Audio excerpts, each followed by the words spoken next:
Ama sabër ku të bajsh do me thonë mus me anku as kujt vetëm Allahu ta. Me bo sabër, me thonë o Zot, ti e ke para pa ketë, apo? Për këta njonin e kanë pyet, i kanë thonë, çka është sabri më i mirë? Ka thonë, sabri më i mirë është me konë razi atë të cilën Allahu e ka para pa për ty. Pse ankohesh?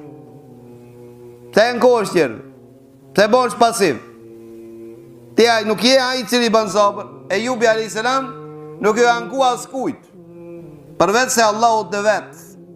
Edhe ata ja tha pas disa vite, si transmetohet pas 18 vite apo 17 vite, inni meseni e dur, o ante erhamur rahimin.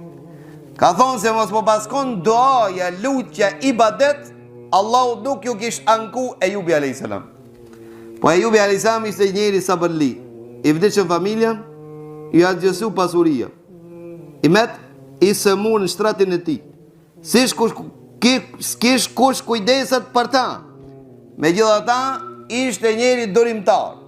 Për këtë arsye Ibn Qayyim thot, sikur njerëzit që janë të sprovu me magji, apo me zili, të kishin bon sabër, jo që me 70.000 njerëz vetëm kishin një xhennet.